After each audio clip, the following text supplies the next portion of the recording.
NaMo ब्रह्मादिभ्यो ब्रह्मविद्या संप्रदायकर्तृभ्यो वंशऋषिभ्यो महद्भ्यो NaMo गुरुभ्यः।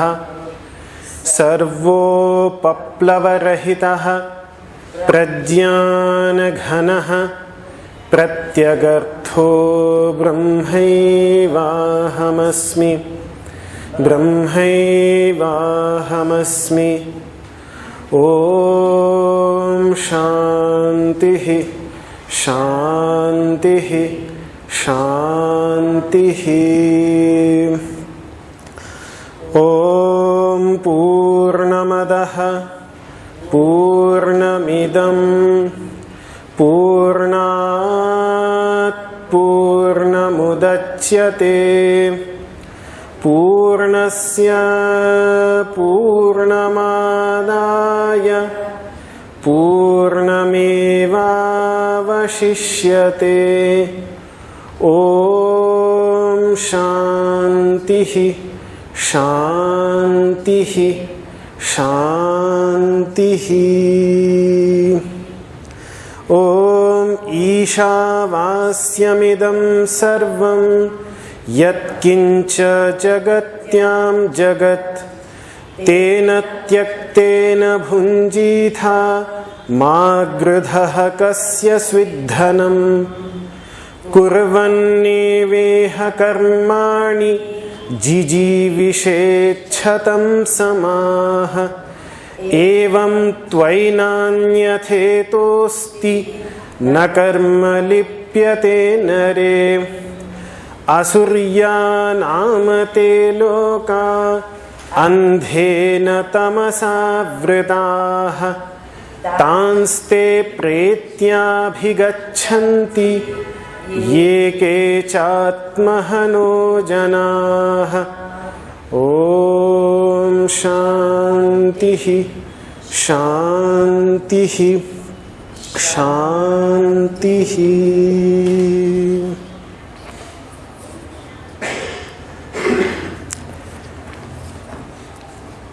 So this was the mantra, the last one, the third one, which we studied in our previous discussion. After the Rishi, the master of this Upanishad, spoke about working hard for inner purification, which, as we explained, happens when a person first of all offers the fruits of one's actions back to the omnipresent divinity. Whenever there is an action, there is a result. And if a person keeps that for himself, he enjoys that result, which is beautiful, of good work. The result of good work will also be good, will also be beneficial. But inner growth, as we saw when we studied that shloka, when we studied that mantra in our discussion of karma yoga, of the concept of Ishvara Pranidhana mentioned by Patanjali. When a person acts without a desire for the fruit, that much work that he does, I mean, we require things in our life, but even a little bit of work that we do, of which the results are offered back, not kept for oneself, that work becomes a wonderful method of inner purification.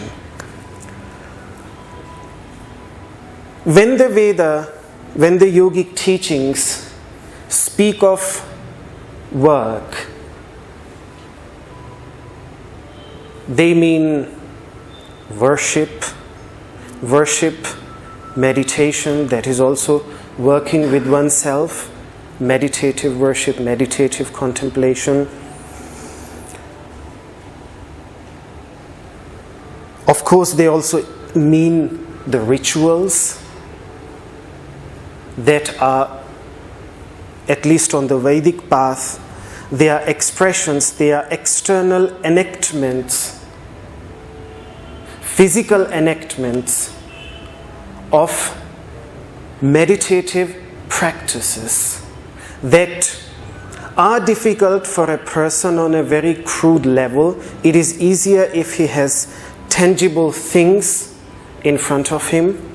So that is the idea of the rituals. At some point, these external rituals have to be internalized, and that is when a ritual ceases to become an external ritual but becomes an internal meditative act. And like this, it is developed further. That is one work. When the Vedas speak of work, that is known as Ishta. Ishta, which means worship of light. So that is the first category of work. When the Veda speaks of work, then that is the first category. And the second is known as Purta.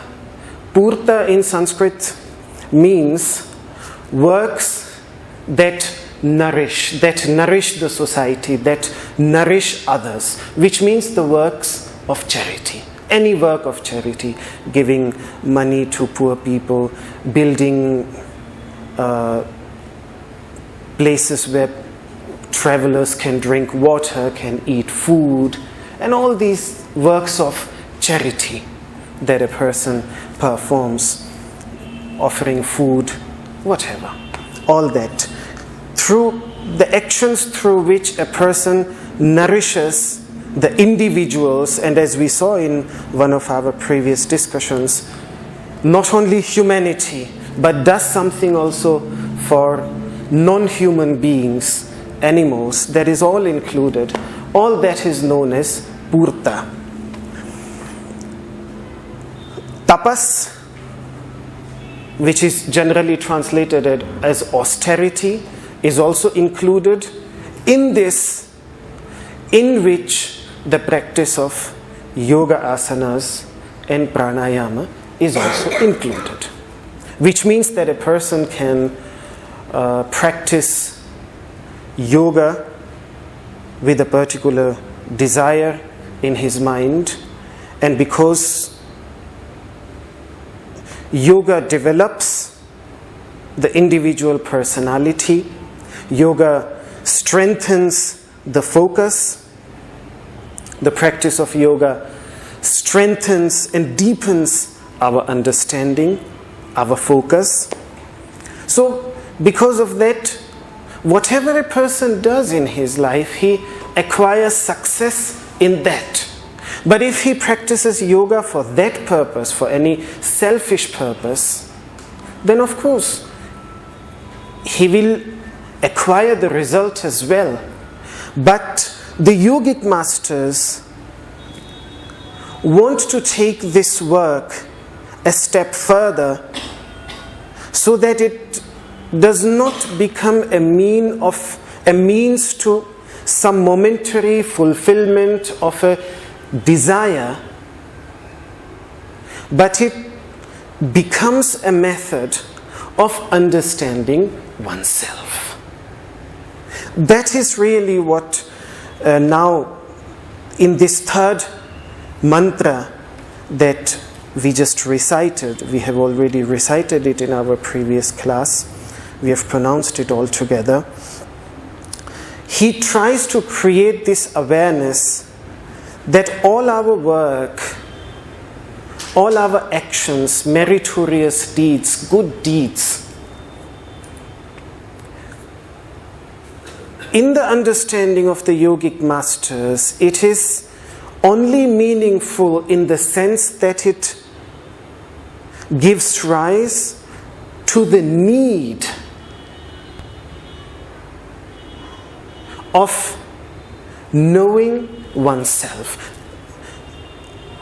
The desire of knowing oneself not because somebody else has said it, but the need of going deeper within himself or herself arises as a person experiences purity in his thoughts, as thoughts become more and more settled, and a person realizes that real peace, real contentment is not to be found somewhere out there, that is momentary. What follows then is again tension, problems, and the cycle continues. It doesn't stop. It just keeps on continuing. There are moments of joy, moments of tremendous happiness, then moments of tremendous depression. It just doesn't end. The cycle continues and there is no end in sight. So the need of going deeper, the need of transcending this ever-changing stream of the mind in which good and bad follow each other constantly, ceaselessly. That need arises, and it is in producing that need, that desire, in which the whole idea of purification, of internal purification, the whole idea of working hard so that a person acquires inner purity. What does inner purity? Purity. What purity? What does it mean? It simply means, again and again I make it clear, that purity simply means to purify this stream of awareness from agitating thoughts, from non-meditative thoughts, from thoughts that pull awareness again and again out there, away from oneself. That is what purity means. So in this mantra, what the master is saying, that those who remain negligent of themselves, atmahanaha, it is like committing, the word, a literal translation of atmahanaha is those who commit violence against themselves. That is literally what the word means, but it has to be explained. Violence, what is that violence? That violence is that ignorance of oneself, that negligence of oneself. You see, when we practice asana, we acquire an understanding of our body, which in the understanding of the Upanishads is known as Annamaya Kosha, the material layer, the outermost layer of the self, when we practice asana. Now, the type of understanding that we develop as a result of asana, of practicing asana of the body, is not a third person understanding. It's a first person understanding. And by what I mean by that is, it's not the kind of understanding that we acquire of our body through, for example, studying anatomy. And I'm not saying that anatomy is not useful. It is tremendously useful in understanding of our body, because it tells us about many hidden things that we otherwise won't know. So it is, yes, in our asana practice, we should study anatomy, we should study about our muscles, we should study about the structure of our body. It is extremely beneficial. But the kind of understanding that we develop through our asana practice is a first person understanding, a direct understanding how it feels, how our body, how different parts, when we become aware of different parts of our body, as our awareness, as our consciousness, the light of awareness, the light of consciousness expands into hitherto unknown areas of our body, and we literally start to feel the muscles, for example. I'm giving a very basic example because many of us, I'm certainly, are capable of relating with this. So that is a first person understanding, a first person experience, and that is something that I cannot get from a book. And it's also very difficult to express it in words to someone else. It's just a feeling. It's just like by learning how to ride a bicycle, I know how to do it. But ask me how to do it, if I want to explain it to someone else, it just doesn't work. The other person would have to try it himself, fall down a couple of times, and then he would know it himself, and then he would be in the same situation like me. That he would know it, but he won't be able to explain it. So this is what Patanjali calls Taraka Dhyana, the type of knowledge, the type of experience, the type of understanding, Dhyana means understanding, which enables a person to go to the other side, of suffering. Because for him, for the Upanishads, for the whole enterprise of spirituality made by the Upanishads, the Gita, the Vedas, the Patanjali's Yoga Sutra, all these texts, for them the most important thing, the biggest problem is suffering that we see in this world. So how to transcend it, how to go beyond it. So that is what he calls Taraka Dhyana Swapratibhotham, a type of understanding that a person develops through his own experience, anaupadeshikam, which he does not receive in teachings of the masters, in teachings of the scriptures, but what he has acquired from his own experience. These teachings, they help us, they are pointers. But even if we would become a great scholar of these teachings, as it is in this case, a person can become a great scholar of anatomy, he can become a wonderful doctor, but still he would completely lack that relationship of his own consciousness with his body, which a person develops as a result of asana practice. He won't have that, even after having studied all the books of anatomy. He would not. So that first person understanding of the self is what yoga, by working with our body, when we work through asanas, when we work with our body, this is what we develop. And the same thing happens in pranayama with our breath. What happens so unconsciously, and therefore we start to accumulate unhealthy practices, unhealthy breathing patterns by becoming aware of our breath, by creating awareness in our breath. That awareness, that consciousness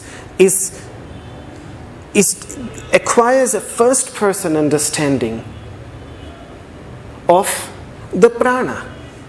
Then, in the practice of pratyahara, as a person goes deeper, then he acquires similarly a first-person understanding of the senses, these faculties that are given through which we perceive the external world. There, first-person awareness of them. What are we perceiving? How we are perceiving? Is there clinging? Is there hatred? How to find a method of purifying our seeing, our hearing, our touching, our tasting, our sense of smell, freeing it from clinging to its objects or hatred towards what are harmful. All this awareness, this understanding towards the senses which are just extensions of the mind, and therefore the next step is then dharana, which gives us a deeper understanding of this constant stream of thought, of which we completely identify. We don't see it as a witness. We completely identify with it. Whenever a thought comes or an emotion comes up, we identify with it. And because we identify with it, we completely forget our separation from it. The emotion comes, it completely overwhelms us. We react under those emotions negatively or positively. And then we regret after that. So, by creating an awareness of this constant stream of thought, and as we see already in asana, awareness also means better control. The moment we become aware of our various parts of our body, we acquire better control of our various parts of our body. The same is true about prana, the same is true about our senses through pratyahara, the same is true about this constant stream of thoughts. And then in dhyana, in meditation, a person works with the faculty of knowing, the intellect, which we make use of when we try to know something. It is the same stream of thought, but the same stream of thought is called manas when it just goes on its own. Thoughts keep on coming. And when we use it to know something, when we use it to comprehend something, that faculty of comprehension, that is known as the intellect. And then ultimately, the idea is from there to lead it, because what is intellect? What is that faculty of knowing? There are two things in that. There are the impressions that we gather through our senses of the external world, which keep on changing. And then there is an entity in it, on which these impressions get impressed. That consciousness, that very foundation. Impressions keep on changing. We hear, we see. The content keeps on changing. But the entity in which these contents arise, the silver screen on which all these pictures are being projected, that entity which does not change, even though the contents keep on changing constantly, again and again, but that entity does not change, ultimately creating an awareness of that in samadhi, in the last step of Ashtanga Yoga. That is the whole journey of yoga. And the journey starts with asana, And as a person goes deeper and deeper and deeper within himself through that practice, the ultimate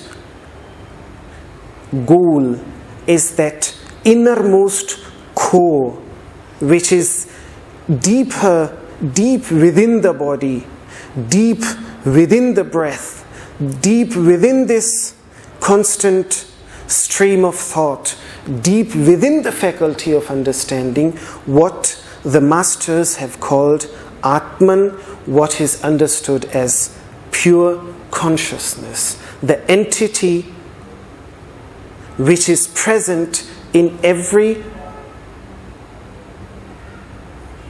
act of cognition as the knower, as the entity that is capable of knowing everything. So it is why now the question really comes, why should we know this? What is the purpose of knowing it? Why should we know it?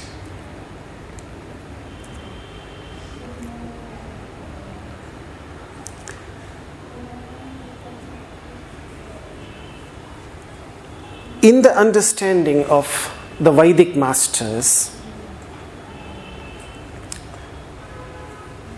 there are two types of lights. One is the external light, and one is the internal light. What is the difference between both? Both are required to see. If we won't have external light, if the sun won't shine, we cannot see the external objects. And at the same time, that internal light of consciousness is also required. If the internal light of consciousness is lacking, then the external light is of no use.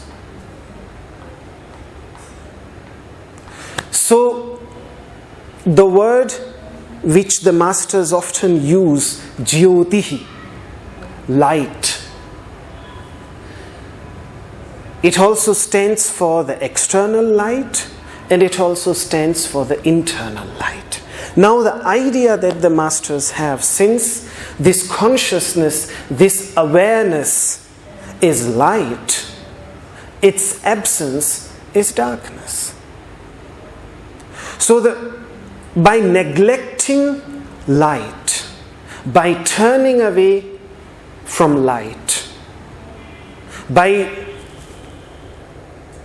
closing one's own eyes with one's palms, what happens? When a person moves away from that light, when a person becomes negligent, forgetful of that light, the moment our earth turns away from the sun, that is what happens in the night. It all becomes dark. It becomes completely dark. There is complete darkness in the night. Why? Because the earth has turned away from the sun. So similarly,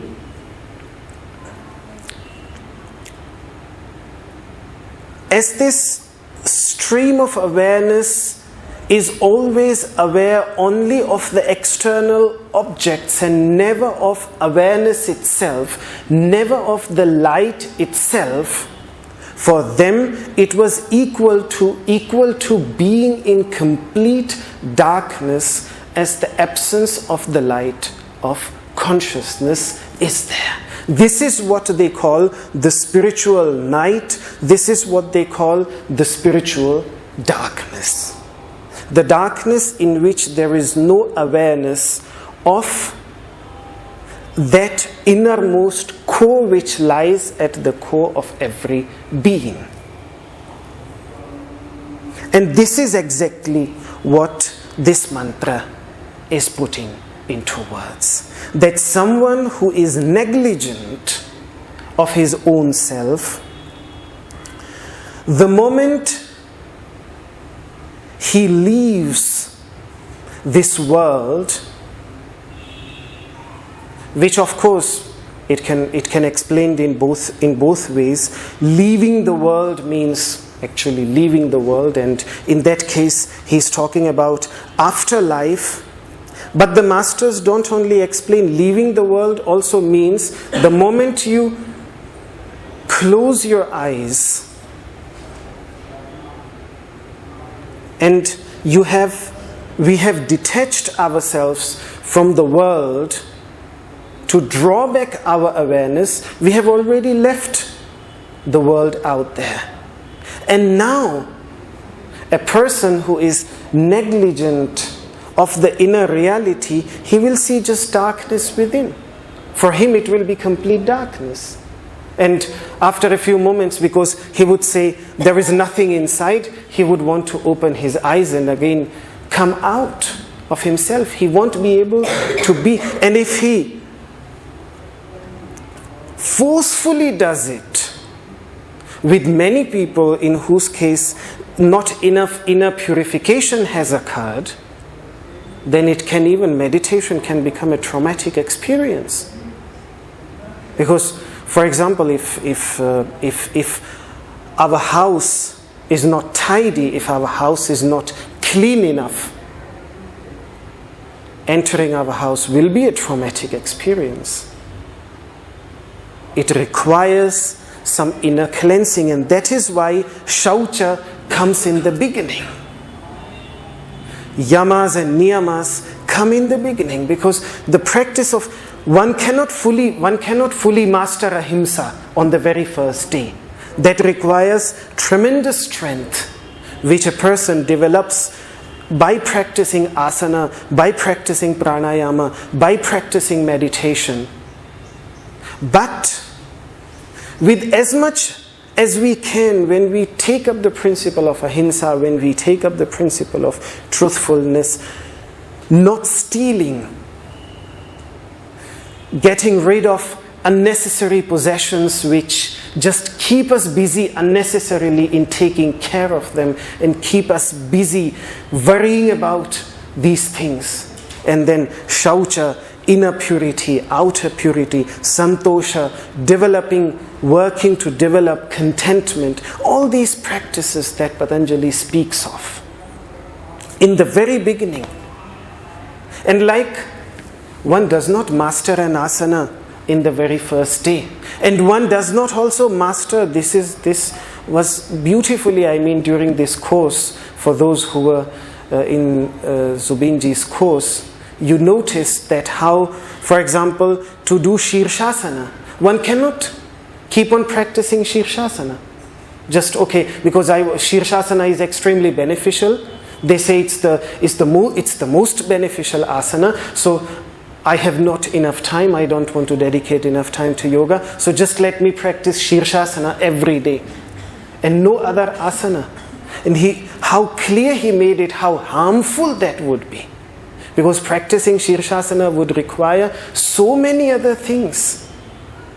It requires charging so many different muscles. It requires practicing so many different asanas, so that the capability to actually practice it builds up. And it is the same thing with ahimsa. It is the same thing, for example, with brahmacharya. Brahmacharya means a lot. Brahmacharya does not only mean celibacy. Brahmacharya is a very wide concept, and I'm not going into that. But the most widely meaning that usually we know is celibacy. It can take a form of suppression if a person doesn't know what to do and how to transform the energy. It will become a suppression, and suppression is tremendously unhealthy. And it's not possible. It's simply not possible. You can suppress yourself for a while till the tension builds up, and then a moment will come when the dam cannot hold the water anymore, and then the whole dam will be destroyed.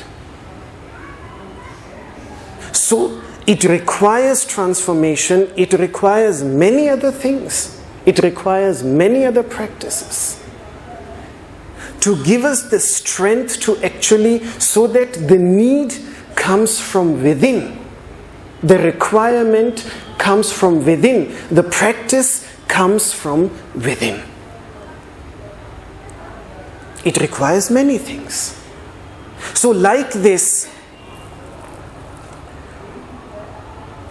these yamas, niyamas that have been mentioned are to create some tidiness, some cleanliness, some order of thoughts, ideas, emotions in one's life, in the internal mental, psychological world, so that a person can slowly and slowly enter within himself. Otherwise, what he will encounter is just a world andhena tamasavridah, a world that is completely covered with blinding darkness.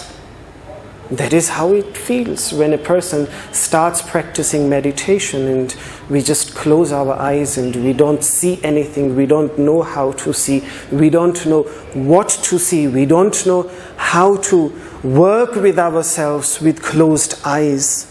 It's just complete darkness within, which is depressing.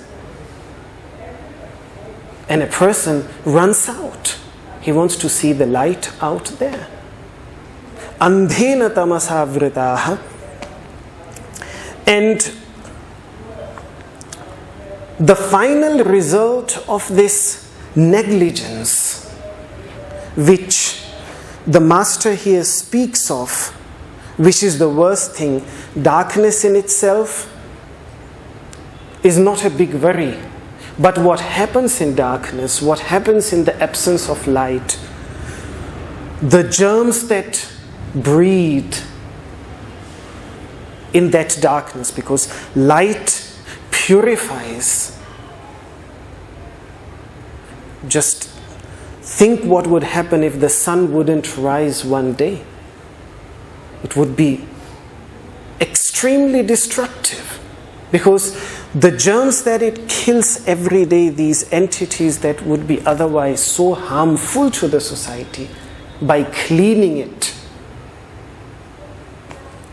So similarly, in that darkness, the negativity that arises in one's life, which causes suffering for the individual and also triggers behavior which causes suffering for all those that are related to that person, that are around that person.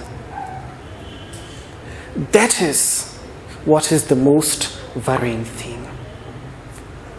Avidya, ignorance, which then leads to this sense of ego, pride, which then leads to selfish attachment in the understanding of Patanjali.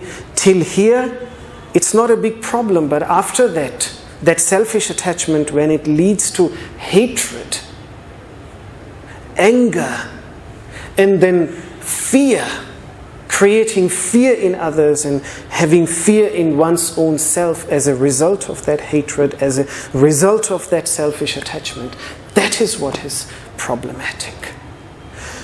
So, by creating this awareness, by becoming aware of that inner light, a person finds a solution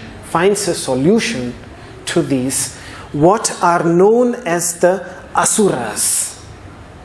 The word that has been used here, asurya namate lokaha, the levels, the realms, fit for the asuras, the realms that are fit for the asuras, belonging to the asuras.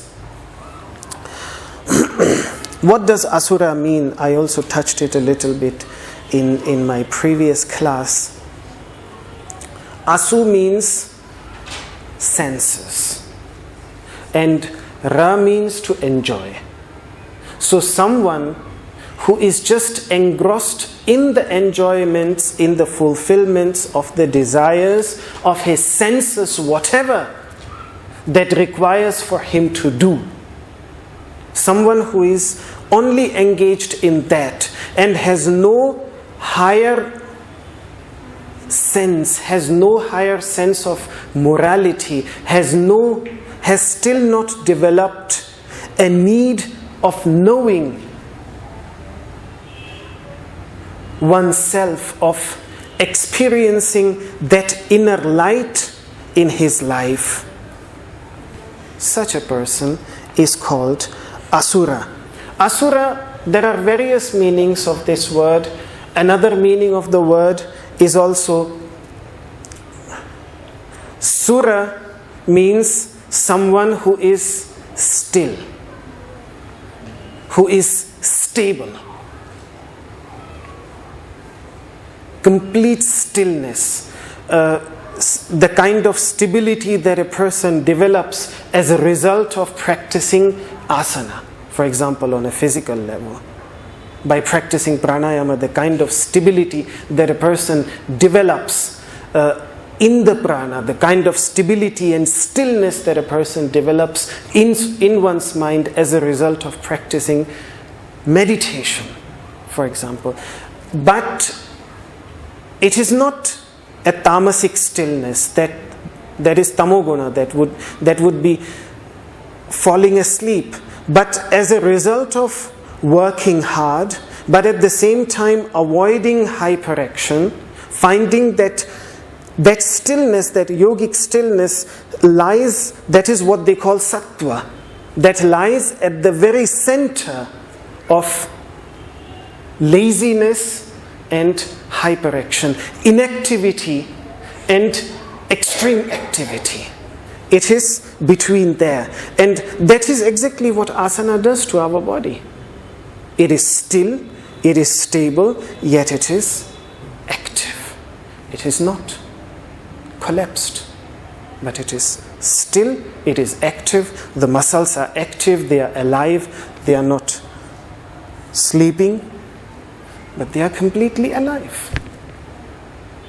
So that type of stillness, this is how Maharshi Yaska, the 6th century BC grammarian of the Vedas, he explains that asurataha sthaneshu, asuras are those who lack this stability, this stillness on various levels. And of course, when we speak of these various levels, it is the physical level, it is the pranic level, it is the psychological level, it is the intellectual level. So that is Skanda Swami, he says, itastato atriptah iva dhavanti chapalah. Just, they are the ones that keep on running from objects and objects without acquiring fulfillment in their lives, from object to object, and there is no stability, there is no stillness. That is how Maharshi Yaska explains the word asura. Asurya nama te lokaha. So andhena tamasavritah, the realms that belong to such asuras, which are completely covered, enveloped with the darkness, with the blinding darkness of ignorance, tanste pretyabhigachanti, it is attained by those ye ke chatmahano janah, those who remain negligent of themselves. For them, so asura is not something bad. It is not something bad. I mean, people translate it with the word demon. But I don't know what the word demon means, and until very recently I did not know it.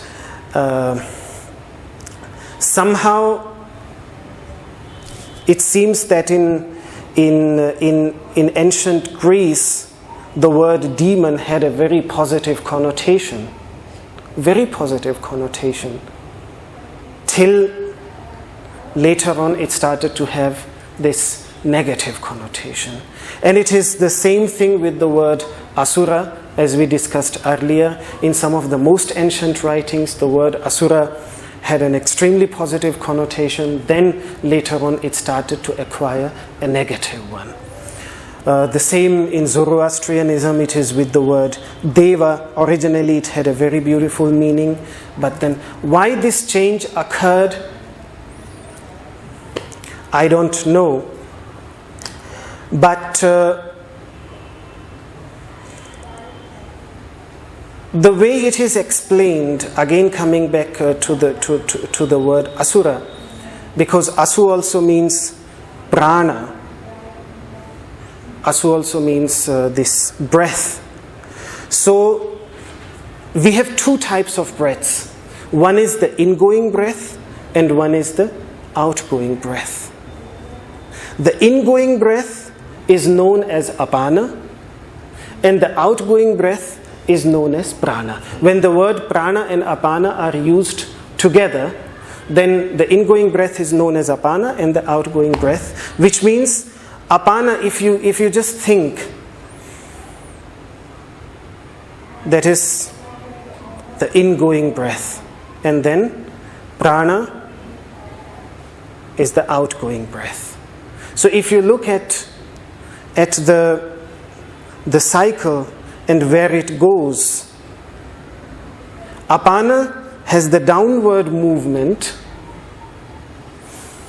When we breathe in, wind goes down, and when it comes out, it comes up, it travels up. So that is prana. Upward movement is prana and downward movement is apana. On one side, you cannot have prana without apana. It's logical. You cannot have an outward movement, you can have no exhalation without inhalation. Unless you don't inhale, you cannot exhale. It's logical. So this apana, one of the mythological stories of how the asuras, how the negative qualities and the positive qualities were created. The negative qualities were created from apana, this downward movement, inward movement, and the positive qualities were created out of the upward movement, out of what is known as prana. Now, first of all, you can see that apana is downward and all our negative qualities pull us downward. And apana is taking in, prana is giving back, prana is giving out. Prana is what purifies us. Giving out is what purifies us. We take in and then we give it back.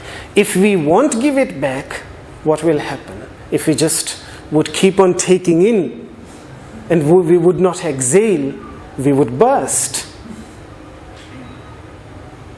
And this is what happens on the spiritual level when a person just keeps on. As a child, the child wants to catch everything. The child wants to grab everything, and somehow, even when we grow up, we don't lose this tendency of grabbing things. And we keep on grabbing it, but we keep on loading ourselves with things. But what about unloading it? And it is in that unloading, that upward movement, that giving back, that the positive qualities, the devas, the positive emotions, the positive thoughts, the positive virtues, all these arise. The devas, as they are called in the Vedic understanding, they arise. So when the Veda says that athayoyam avang apanaha, this apana which travels downward, tena asurana srijata, from that the asuras were created. And from the upward, outward movement, the devas were created. I think in there, and pranayama, Because if you put this into the context of the Upanishadic masters, the Upanishadic teachings arise out of meditating on prana. If you look at the meditative techniques of, particularly of the Aranyakas, which are at the foundation of the Upanishadic experience, because what we have in the Upanishads are just the final experiences, the final teachings of the masters, but the meditative techniques, the practices, have very rarely been mentioned in the Upanishads. Just in some of the detailed Upanishads, they have been mentioned. But in the Aranyaka texts, which we discussed earlier, there these meditative practices have been mentioned, and all these meditative practices are on prana. And all the devas, objects of meditation, are forms, manifestations of that prana. Ultimately, there is only one object of meditation in the understanding of the Upanishads, that is prana. And that prana itself assumes all these different forms of the various devas, the various good qualities, virtues, good tendencies that the masters make use of as objects of meditation. So, apana comes first, prana comes after. These are our natural tendencies. They are there, they are already there, they are naturally in us. But when a person starts working with himself, then he produces the good qualities. And that is why the asuras are the elder brothers and the devas are the younger brothers. And who is the father? I am the father. I, the individual, is the father or the mother of these tendencies, because they produce within me. The very final source of that prana is the self, that light, that inner light of consciousness. So the ultimate purpose of all this is ultimately to create an awareness of that. Till a person remains negligent of that, till a person overlooks that, till a person does not give importance to that self, to that very core of one's being, these asuras keep on dominating one's life, and as a result of that, we just keep on experiencing pleasure, pain, suffering, tension. There is no end to that. So this is what he spoke about in this mantra. Now, the next one, which we will discuss in our next class, he will talk about the self, what he means about the self. The next few verses, which I think are the very core of the Ishavasya Upanishad, because the Upanishads, the purpose of the Upanishads is to create an awareness of this entity, to create an awareness of the self, to tell us, at least, as I said, like anatomy just gives us an awareness of the internal organs. Ultimately, awareness comes as a result of asana practice. When we work with our body, then a direct first-person awareness comes. This is just like studying books of anatomy, at least becoming aware of what lies within us, the potential that is there, of which we completely, because our senses look into the external world, we don't know what is going on within our body. And we don't even care, because we don't know, we don't care. We keep on damaging our body through so many different ways. We don't care. We simply don't care, because there is no awareness within. The awareness is only outside. So if our car gets a dent, we are worried. But if as a result of our smoking, as a result of our over drinking or of our unhealthy lifestyle, the dents that we, worse than that, what we give to our body and then to our mind, that doesn't matter, till the suffering from within becomes unbearable.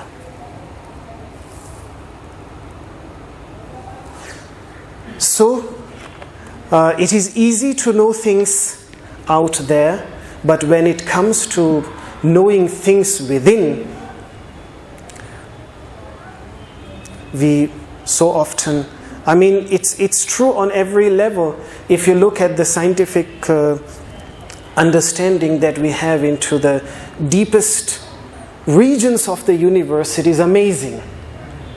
But how little we know about our own earth on which we are standing, because it is difficult to, it is easy to look up there, but it is very difficult to penetrate within the earth, to go into the center. We are still, when it comes to the earth, we know so little what lies beneath our feet. We have some understanding, but that understanding is extremely limited compared to what we know about the external universe. And the same is true, we know about computers, we know about everything. We know what's happening in America, we know what's happening in Europe, we know what's happening in Iraq, we know all this, we have so much information. But when it comes, what is happening in my own kidneys, what is happening in my own liver, what is happening in my own stomach, what is happening in my own head, what is happening in my own heart, there is very little awareness. And ultimately, it is that what matters. Or at least we need a balance of both. That is the most important thing. To know that is also important, but to remain negligent of this is just unnecessarily harmful for ourselves. So it is this that the Master, through his teachings, wants to make us aware of, that we have dedicated so much of our life in knowing things that are different from ourselves. His inspiration, his goal is to pull us back and to penetrate within oneself and become aware of. This is the core teaching of the Upanishads. The Upanishads are all about this only, and therefore every Upanishad speaks, ultimately the core teaching is always about the self, about Atman. Atman is just a word. What it means we will discuss in our next class, and then we will see what are the core teachings, the teachings about the self in this Upanishad, which will be within the next few verses, starting from the 4th one up to the 8th one, would be really the core about the self, just about the self, about myself, yourself, everybody's self, just about that and nothing else. That consciousness that is within. So we'll come back to this later. The time is over for today. Still any questions? Yes? You say like anger, suffering is come from selfish, right? And so if that means we should practice without ourselves. Without? Ourselves. Without self. Yeah. So if we practice without ourselves, how to connect it with inner self? You see, that is... Yeah. Yes. You still have some connecting with yoga is union, right? So how should we union with ourselves and with the earth, or even the whole things? Yes. In selfishness, what is selfish is there the word self and the self of yoga, though it's the same word, we are using the same word, but they mean tremendously something different. The self that is there in selfishness includes that limited understanding, what we call ego. Yes, at the core of that ego, consciousness is there. But we have no awareness of that consciousness. What we mean by self, when we use the word selfishness, what we use, the entity for which we are using the word self, the entity which we refer to every time by the word I.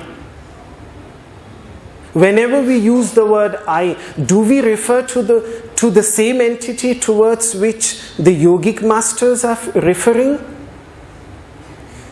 When they use the word I,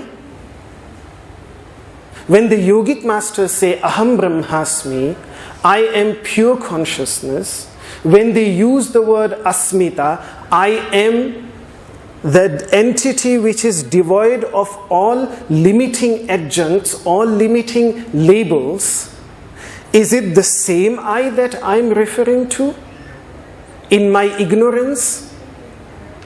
Which, when I refer to myself, it is first just this mental conception that I have of this limited body. This is what I am, and with that I am a Hindu, I am a Brahmachari, I am Siddhartha, I am this, I am that, I am a scholar, I have studied the Upanishads, this and that, so many things that have been accumulated. All that is there in that I. And it is only limited to this body. And it is that self which the Buddha, when he speaks of anatta, when he speaks of reaching the level of selflessness, destroying this notion of self, it is this entity that he means. We don't use the same word. We call it ahamkara, we call it asmita, but it is the same thing. So that is, the moment we use the word selfish, we refer to that self. And usually in Vedantic writings, to create this clear distinction between the self of the Upanishad and the self, the ignorant self, usually what they do is that one they write with S capital and the other one they write with the small s, just to create a distinction. The thing is, in Sanskrit we have two different words. In Sanskrit, Atman and Ahamkara, ego and the self. The Upanishadic self is known as Atman, and I will come back to this word Atman because it has so much in the word in itself. The grammatical meaning of the word in itself defines what is meant by this word, which we translate into English as the self.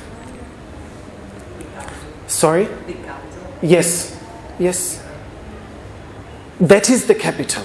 Yes. And this is the... Yes. So that S with a small s is simply like we have in our mind, we have representations of external objects. I have representations of the tree out there. I have representations of my parents, of everything that is around me. I have representations in my mind. Similarly, I have this representation of this body. And as much as I know about what lies within my body, I have this representation in my internal world. That is what I think I am, only that much. And that is the S small one. And what supports that? The consciousness that is the water, which has assumed the form of that consciousness, which has assumed the form of this limited notion, as well as all the notions that come into my mind and all the emotions. It is the very substance of which every thought that comes up into mind consists of. That is the S capital. That is what they call pure consciousness, the underlying principle of every thought, of every emotion, including even this limited understanding of oneself. So selfishness is related to that small s, small self, limited self, what we understand as I right now. And the Atman, the self, of the Upanishads, which is written with the big S, is the entity. Yes. That means why we have to practice to purify ourselves also. Right? Exactly. Yes. That is why that purification is essential. Because to purify of what? To purify what is limiting us. To purify what is, to get rid of the walls that we have created around us.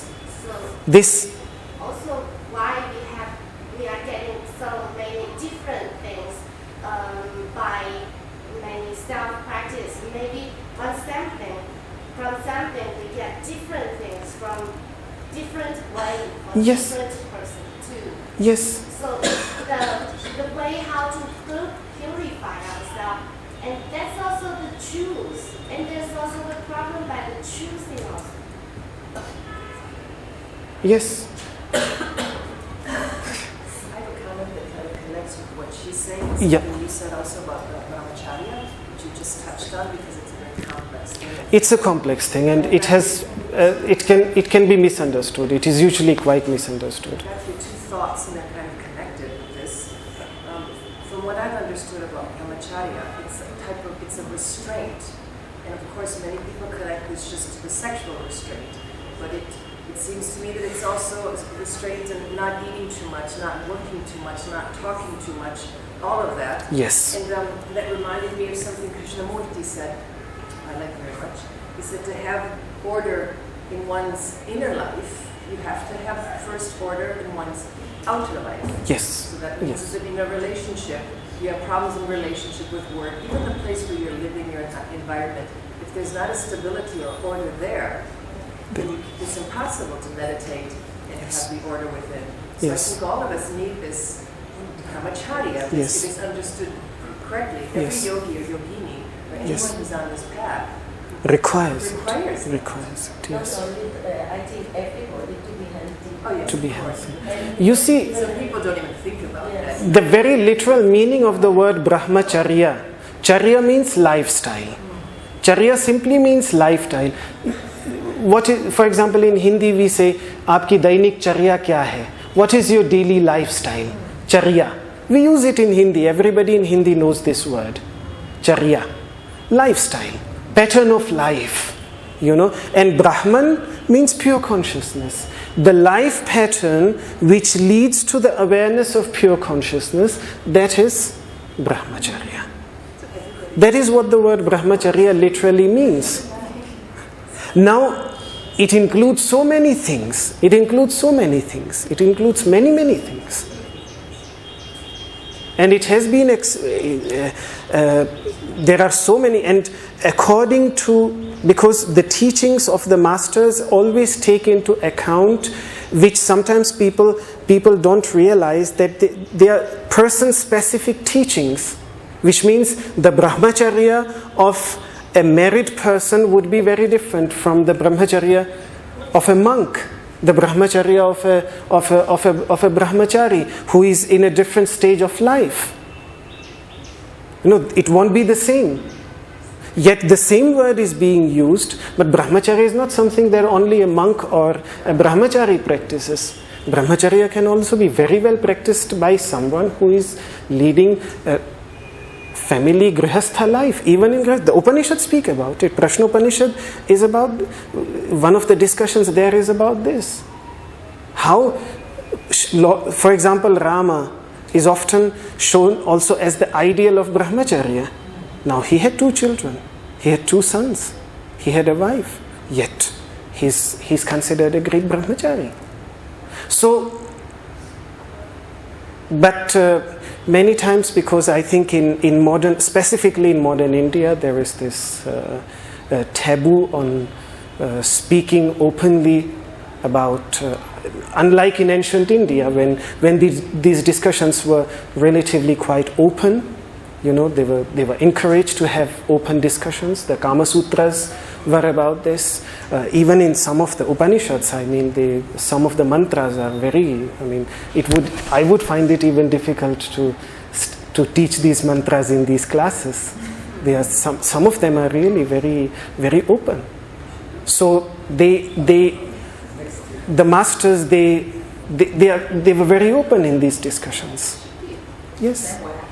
Sorry? Something happened on the way, no? Then something happened. And now in the society, I mean, even just to bring sexual education into the schools is such a big problem.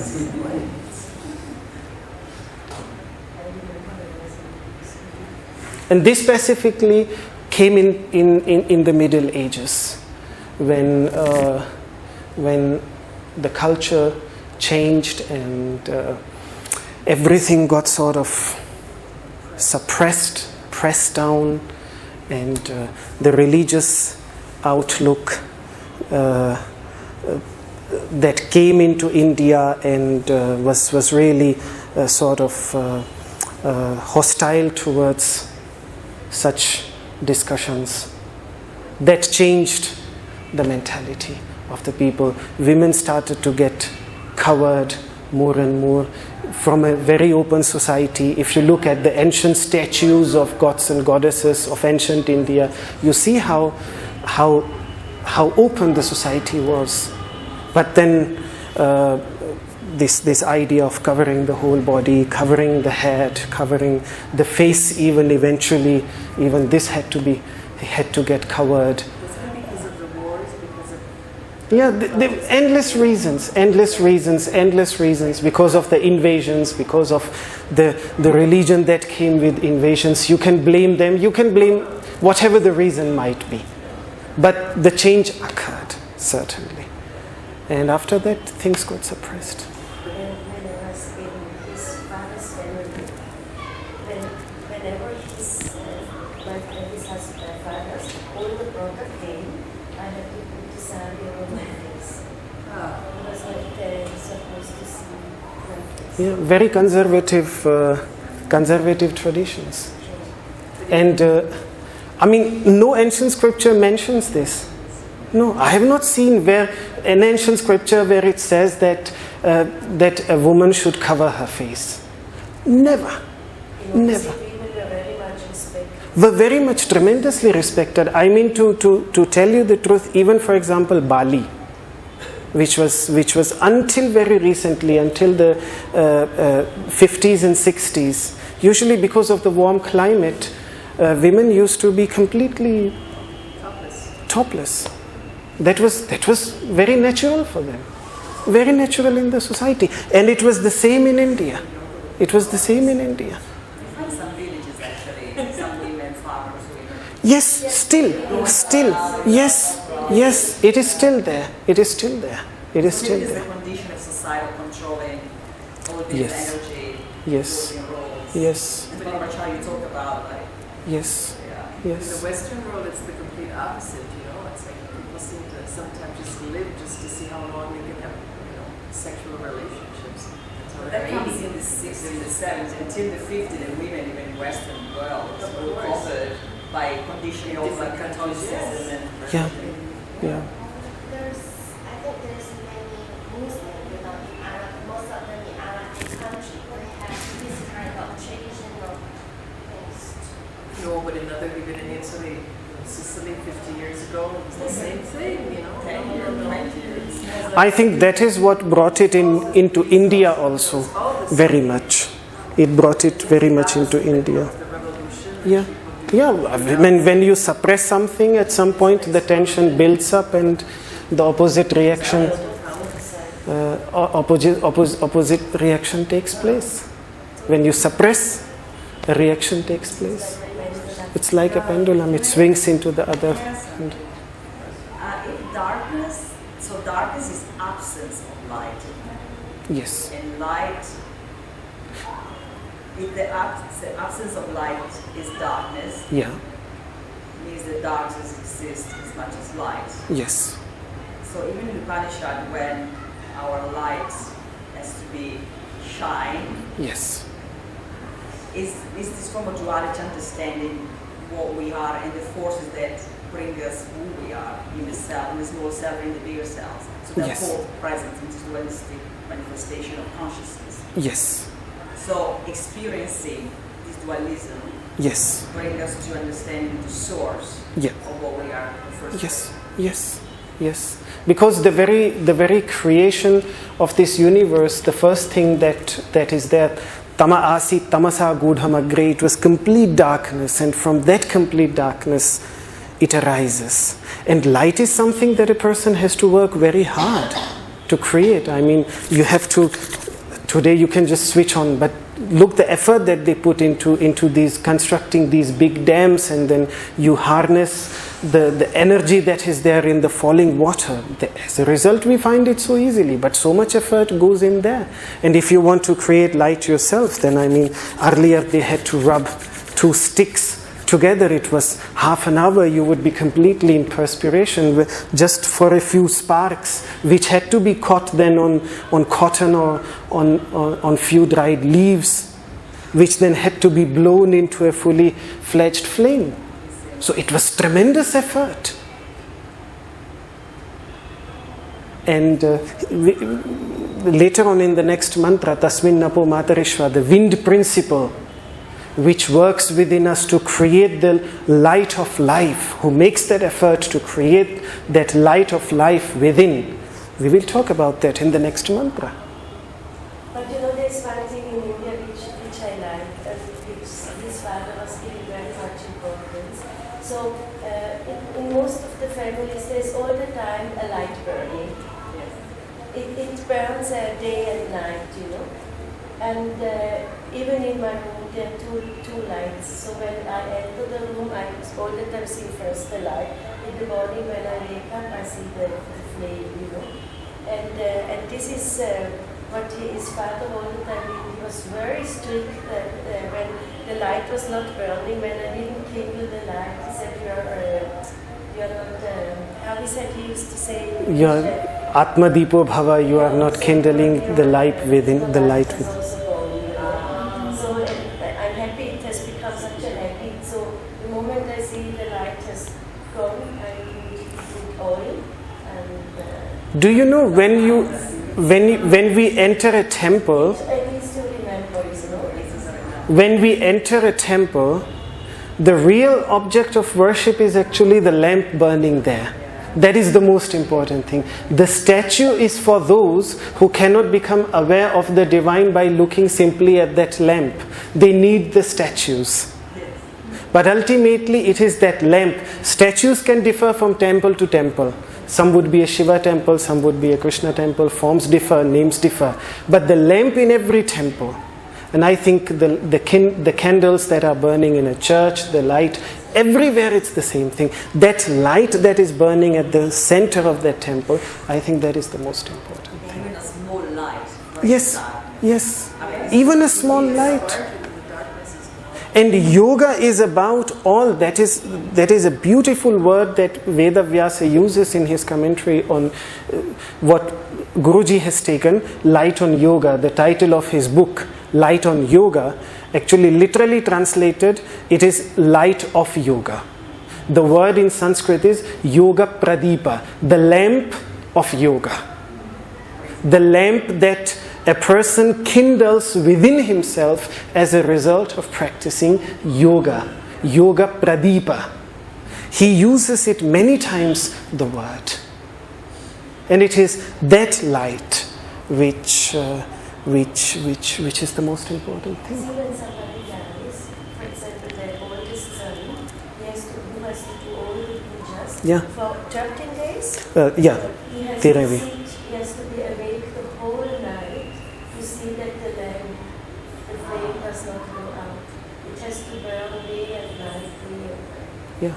Whenever also a master, for example, when my teacher passed away in 2007, till Shodashi, because he was a monk, so the rituals go on for 16 days, and so all these 16 days the lamp was kept burning in his room.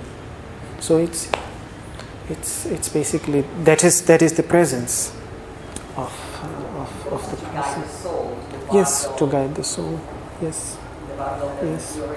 Yes. And then ultimately, I mean, I created this distinction between the physical light and the internal light, external light and internal light, because external light is what we perceive and internal light is what perceives.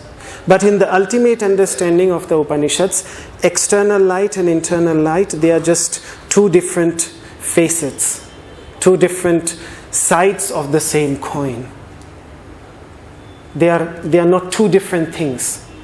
External light and internal light, they are not two different things. Ultimately, what is consciousness? It is all the electricity that is happening in the brain. So it is light. What is that? That is what. It's just the first person experience of light is experienced as consciousness, and the third person experience of light is experienced as external light. But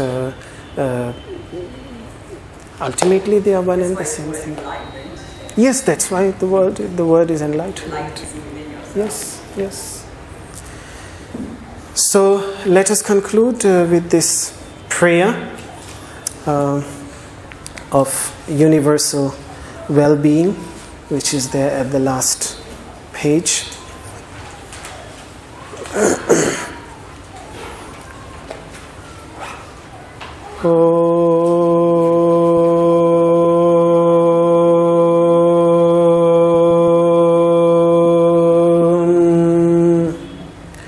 सर्वे भवन्तु सुखिनः सर्वे सन्तु निरामयाः सर्वे भद्राणि पश्यन्तु मा कश्चित् दुःखभाग् भवेत् ॐ शान्तिः शान्तिः शान्तिः